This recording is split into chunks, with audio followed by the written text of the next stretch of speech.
Hello, everyone. You are listening to the latest Flyers Talk podcast presented by Great Railing. I am Jordan Hall, and as always, I am joined by the dynamic Joe Fordyce. Joe, it's official. The Flyers are not going to the playoffs. Not that we thought they were for a little while now, but they were officially booted out of playoff contention with their 4-1 loss to the Wild as they capped off that 5-game road trip at 1-4-0. 2 straight years now of no playoffs, Joe. It's the first time they have done that since the 92-93, 93-94 seasons. So it's been a while since the Flyers have missed the playoffs in consecutive years. They have found a way to do that, so they need to get this fixed. As we all know, an aggressive retool is ahead, and they're going to be trying to get back into the playoffs next year. But Joe, overall, what did you think of the road trip? We saw some young players play. They did get a road win. Noah Cates made his debut in Minnesota. I thought he did some good things. As we know, Hayden Hodgson debuted throughout the road trip, had a really good debut. So overall, thoughts on the road trip and some of the youth that we're starting to see here? Yeah, just to go back to your point about missing the playoffs for consecutive years first, that was the beginning of the Lindros era, and I believe it was 5 straight years without making the playoffs. And then I think they made the playoffs for a decade straight after that. So the Flyers could only be so fortunate to have that run of success afterwards. They had a huge run beginning that next season. They got to the Eastern Conference Finals and lost to the Devils, and then made the Stanley Cup final, getting lost to Detroit in '97. So the Flyers could only hope that their fortunes would turn like they did then. We'll see what happens. But as far as, I'm glad to see that they're gradually working the young kids into the lineup. We saw Noah Cates. We've obviously seen Cam York playing regularly. We hope we see Bobby Brink. I mean, his team is obviously in the Frozen Four, so that's still remains to be seen when he would be available to come play. But you have to get a look at the future of this team, and who's going to be part of it and who isn't. And really, I mean, outside of morale type of reasons, I mean, the wins and losses really don't matter here. You're really looking to see what you have going forward. And, I thought Noah Cates looked like a confident player, really, from his first shift last night. He had a couple hits on the first shift. He was playing in the areas where, a lot of players, quite frankly, just aren't willing to play. And that was from the beginning of the game. Down below the goal line, making hits, kind of making sure he was in the right place defensively. Because you want to see young players take that defensive responsibility first before they start thinking about trying to score goals and do those sorts of things. So I was glad to see that early in the game. Our broadcast featured it prominently his first couple shifts. How he took made sure his spacing was right where he was on the ice and those sort of things. So I was glad to see that. And you can only hope his role grows as he gets more comfortable. And we heard him talk after the game last night, and he mentioned out there how he thought his first couple shifts were rough, and they got better as the game went on. And that's really all you can ask for. And to us, the viewer, I don't think the first couple shifts looked rough. So, if he's going to be his harshest critic, that's not something you always get out of young players. So I was glad to see that as well, hearing him speak after the game last night. It really was refreshing to see Noah Cates, because here the Flyers are. They're down 4-0 at one point. It's just another loss. It's going to be another loss. They're shorthanded. They're missing guys. They traded away guys, and they're playing a team that's poised for the playoffs in their building. So you knew it was going to be a loss, and it was lopsided as predicted. So it's just kind of like, all right, same old, here we go. But then you see Noah Cates, and here's this kid who could be a part of this moving forward. And it was refreshing to see him do things that stand out, and you can think to yourself, hey, I could see him in the lineup next year. I could see him being a bottom 6 piece maybe at some point in the future here. And yeah, he did a lot of good things. I love the way he protected the puck, Joe, along the wall. For a kid coming out of college, you're looking at him, you want to see him do pro style things. You know there's probably skill, you know there's probably some smarts, but you want to see him play against pros and hold his own, and he did that. At one point, he protected the puck along the wall and was able to make a play and keep the puck in the zone. But yeah, did a lot of positive things. He moves well. He's got good size, and you can see him being a piece, and that was refreshing to see. Absolutely, and it was kind of wild for me. I've seen him now since he was drafted. When he was drafted, 2017, fifth round pick out of high school, he was this tiny, skinny kid who just had a lot of skill, but that was about it. He wasn't, really a hockey player yet. He was just a real skilled kid that played at the high school level. He is truly and impressively grown into a pro style player, and kudos to him. A fifth round pick. A lot of those kids don't pan out. They don't get a shot in the NHL. He got his shot, and it was cool to see him do it in Minnesota, where he's from. Joe, another young piece that I think a lot of people are going to have eyes on moving forward, and rightfully so, is Cam York. How does he look over a chunk of games? Can he be in the lineup next year to open the season? What have you seen from Cam York so far? Well, definitively, yes. I think he can be in the lineup going forward. And quite frankly, up until the last couple games, I don't really think we saw many issues with York. 2 games ago, I thought he struggled. I thought that was definitely the game where, and this is what, I'm not saying you want to see players struggle, but you want to see players deal with adversity and bounce back from it. And I felt like 2 games ago, he struggled for a good portion of the game. I felt like he struggled early in last night's game. Late in that game, this didn't result in a goal, but I'm sure you remember the play. The puck came back to him at the point, and he made a little move at the blue line and then made a quick pass, threaded the needle between 2 Minnesota Wild players right on JVR's stick in the slot, for which turned into a scoring chance. Again, Marc-Andre Fleury played a great game last night, and the Flyers are no stranger to seeing that. But just seeing that play was a sign to me that A, the guy's a tremendously skilled offensive player, and B, he also wasn't down on himself because of earlier struggles or the struggles the game before. Because a guy that's down on himself, I don't think is confident enough to make that play through the middle of the slot. Because if you mess it up, there wasn't anybody back on the blue line with him. So that play could have gone the other way easily if he hits a stick or doesn't thread the needle pinpoint right on JVR's tape. So I was really glad to see that at the end of that game last night. And the other thing I noticed with York is he's a little bit unorthodox in the style that he plays.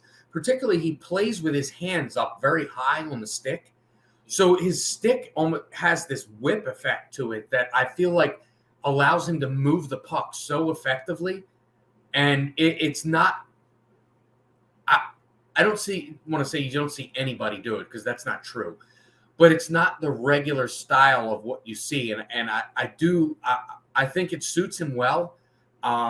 He's a tall guy, and it's an interesting style that, it allows him to get force on his passes. And he really gets when he likes to shoot the puck on the power play, but keep it down near the ice. And so that guys have opportunities in front to do things with it, tipping the pucks and so forth. And I think that style of play where he has his hands high up on his stick really helped that the puck stay low. And, I'm excited to see when he has a full off season and a full training camp. Not that he didn't have a full training camp going into this season, but he didn't play with the Flyers from the beginning of the season. So I'm excited to see what a full off season will do for his game overall. And, I think he's well on his way to being a reliable piece for this team going forward. The way he does that, it almost allows him to make quick decisions and move the puck quicker. And you do notice that, he's not super big. So when he's playing in the defensive zone where he's getting the puck up ice, he has to be quick. And I think he knows how important that is to his game, that he's not huge and that people are barreling down on him and they're probably going to push him off the puck from time to time. But if he's quicker than them and he makes quick decisions, he's really good and effective. And Joe, I would love to see him really jump out the rest of the way on the power play. the power play just looks awful. It really does. It Like does.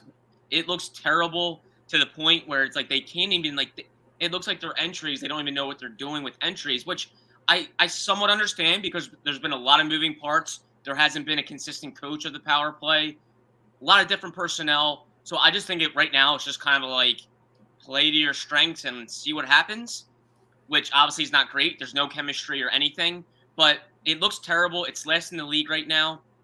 And Cam York is a power play quarterback. I would love to see him just really take the bull by the horns and show us something. And you can at least grab onto that and take it into next year and say, that guy can really help a major weakness. Would you agree? Yeah, the thing I like about York, and you see it a lot of times, the fluid movement of the puck. The puck is on his stick, and he's already one or two moves ahead of where the puck movement is. You know, he knows exactly where he's going to go with the puck, and it's all in the same motion. The puck comes back, it goes here, and he's very, like you said, quarterback like, and you see around the league, and you know, we've talked a lot about guys that are Norris Trophy candidates. We've seen Roman Josi twice in recent history, and I'm not comparing Cam York to Roman Josi. Before people like to jump down everyone's throat when they start comparing, but that's a common trait of all those guys that you see is that, and we saw Cale Makar just last week, and the movement of the puck is always something that you see that's very fluid. Adam Fox with the Rangers, we've seen him a bunch. And that's what you want to see. I think Cam York brings that, and I agree we need to see him. We need to see the Flyers showcase him on the power play. And one other point I'll make about the power play is I feel like a lot of their zone entries are becoming problematic because I don't know that Morgan Frost is a strong enough skater to be the center guy in that slingshot that they do. Because I feel like he loses possession of the puck as he crosses the blue line seemingly regularly on the power play. So I feel like Frost is more suited to be playing on the wing rather than coming up the middle of the ice. Yeah. Unless he's going to skate stronger with the puck. He has to be more assertive as you cross the blue line. Because if you can't get the puck in the zone, you're never going to get set up. And I feel like that's been something that's plaguing this power play since Giroux really got traded. So, you know, maybe try someone else, maybe an Atkinson. He's a little bit stronger of a skater with the puck. But they definitely need to do something. And the zone entries they've just been awful, like you said. Yeah, you almost have to really take like a stick check or almost a hit from the opposition to get the puck in. Like that's when they're going to meet you, is when you're trying to enter the zone. So it can't just be flash and speed. Like you gotta take some physicality there to help get the puck in the zone. Like Coots was so good at that, in my opinion. He was really good at that. And it's clear the teams they're playing right now, the recent teams are all good teams. Yeah. And they've obviously scouted the Flyers and saw we can get the puck off this guy's stick as he crosses the blue line, because every team they've played recently, since the Giroux trade, is doing that. So something needs to change. They either need to work on Frost being more aggressive as he crosses the blue line, or maybe have somebody else carry the puck into the zone. Yeah. Something has to change. Flyers Talk is brought to you by Great Railing. Stop into Great Railing for the highest quality and lowest prices on all your railing, decking, and fencing needs. Well, Joe, speaking of young players, Morgan Frost, he scored the Flyers' only goal. It came on the power play in this loss to the Wild. I'm starting to see more confidence from him, which is good. I think you're starting to see more of the player that I think a lot of people are expecting. He's a guy that I think people would love to see put up some points here, show flashes, and build on it for next season. Do you feel like we're going to start to see that from him, Joe? I would really like to see it with Owen Tippett. They've been playing together a decent amount. Two young players that you really want to get a good read on going into next year. I think part of this comes down to the Flyers deciding what Morgan Frost's role is. Yeah. I just mentioned, I feel like he is a goal scorer, and you need to put him in the goal scoring spots, like a winger. I don't know. I don't see Frost as a centerman. I just don't. I don't feel like he is a good enough skater to play center, at least at this point in time. And he's shown the ability to have offensive instincts. We saw it 2 games ago with the 2 fakes on the one play that created the goal. I think you showcase that. You showcase his skills in the offensive zone, not necessarily establishing the offensive zone. So I think that's what they need to put him in better spots to showcase his abilities. And I agree. You see more confidence. I think you've seen it over the last 2 games. And, he looks like a goal scorer. And I think the Flyers should absolutely lean into that and put him in the spots to be a goal scorer. And he's a smart player, too. I feel like he plays off of guys well, which could lend to being a good winger, being able to play off a really good center, being able to read your winger and your center and kind of complement guys. Maybe that's who he could be. It's kind of funny that we're talking about Frost maybe being a winger, and then here's Joel Farabee, who's a winger, and he's playing center right now because he kind of has to, and they're trying things out. And he looks okay at center. He actually looks all right. I don't know if I love that moving forward. I might want Farabee more as a winger, but who knows? I guess this is a good time to experiment, Joe. So maybe we could see Frost on the wing if the Flyers get Scott Lawton back. Say Scott Lawton maybe plays again. I don't know if he will this year. He's obviously, and you're going to have Couturier going forward, so right. You might not need these guys to play center. Right. I don't feel like right now, and that might change with an offseason, but I don't feel like right now that Morgan Frost's strength is puck carrying. Sure. And I feel like you're seeing that as particularly on the power play as not something that's a strength in his game right now. Farabee has looked pretty good with it, as you said. But again, with his abilities, you might want to see him on the wing as well. So, again, you want to experiment, kind of have these guys have all this experience. So maybe they're versatile going into next season. And who knows what this lineup is going to look like going into next season.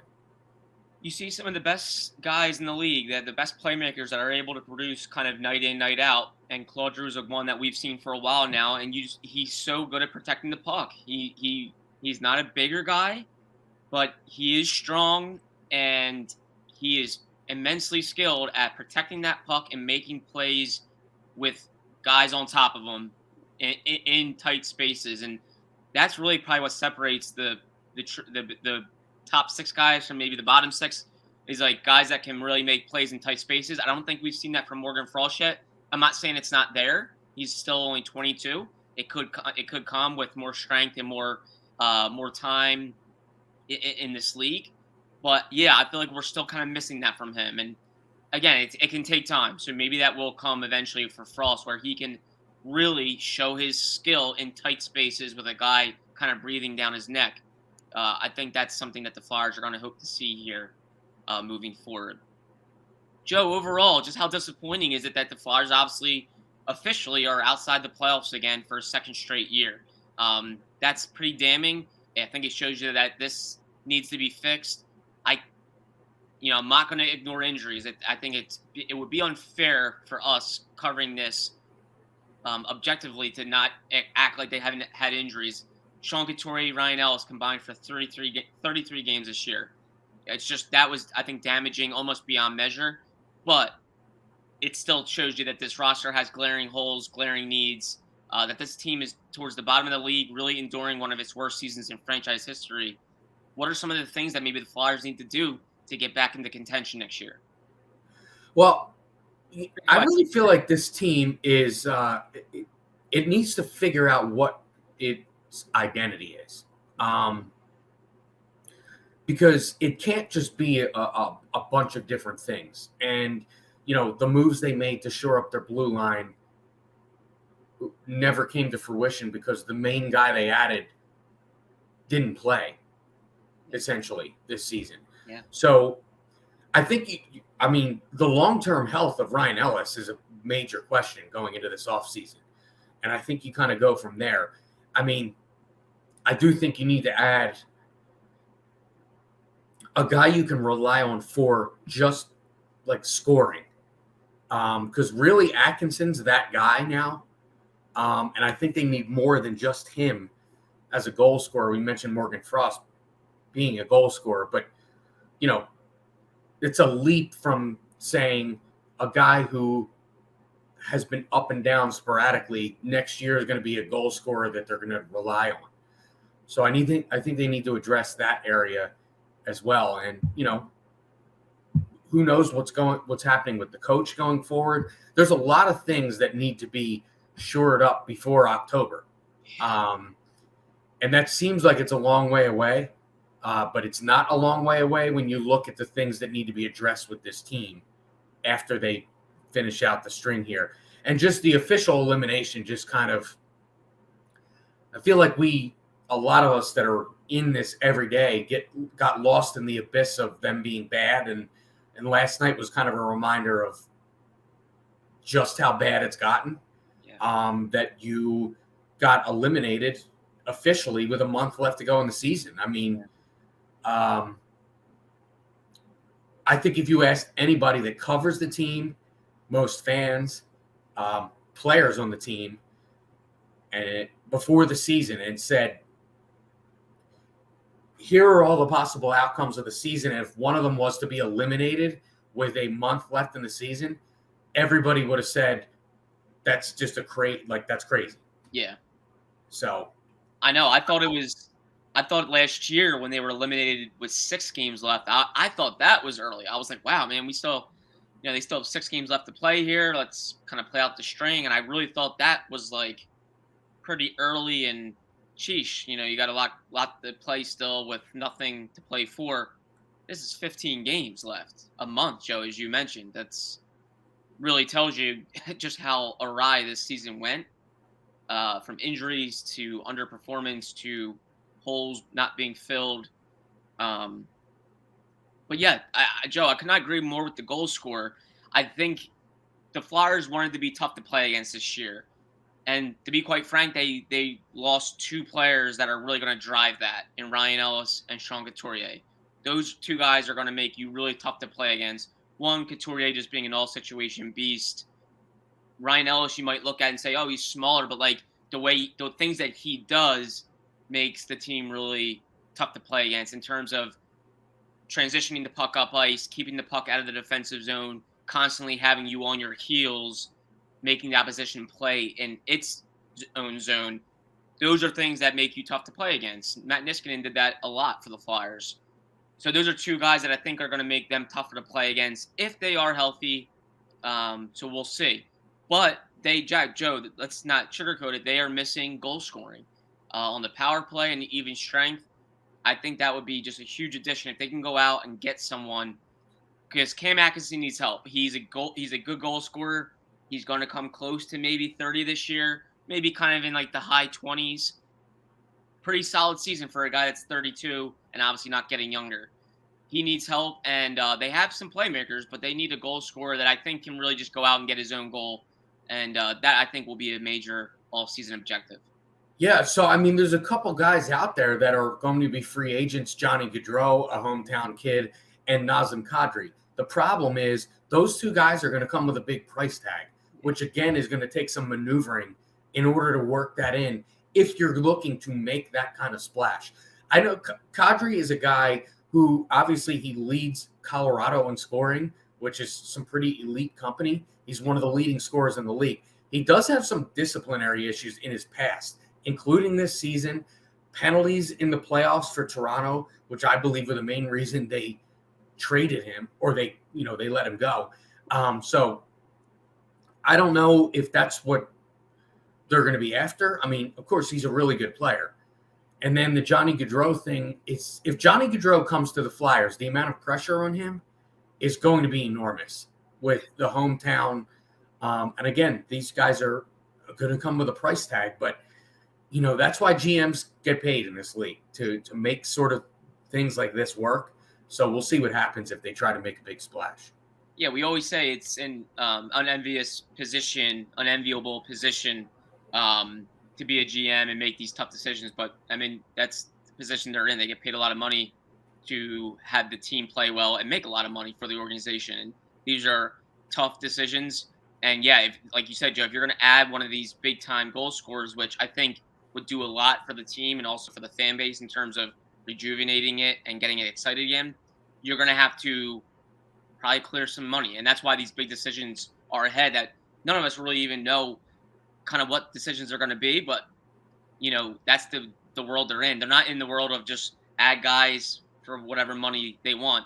They're going to have to clear and maneuver things to be able to add. And that's what makes this so tricky for GMs in this day and age with the cap, and obviously coming off pandemic-stricken seasons. It's not going to be easy to add, but I don't doubt that Chuck Fletcher can get creative. I thought he got relatively creative over last offseason to be able to add a lot of pieces.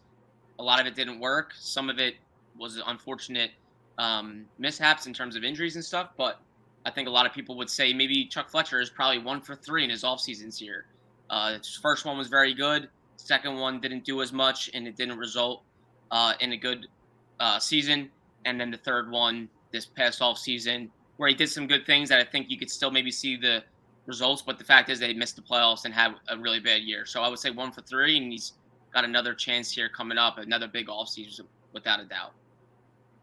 Well, Joe, this was fun. We have more Flyers hockey to go, though, and we'll break it all down. Plenty still to watch, in my opinion. It's never a boring day or a boring season. I think there's always something to evaluate, something to look towards, and we have plenty to look towards with possibly a new coach eventually in the offseason and plenty of moves and plenty of young players to evaluate, which we'll do here coming up as the Flyers are back home on Saturday on NBC Sports Philadelphia with pregame live produced by our very own Joe Fordyce. Joe, thank you again.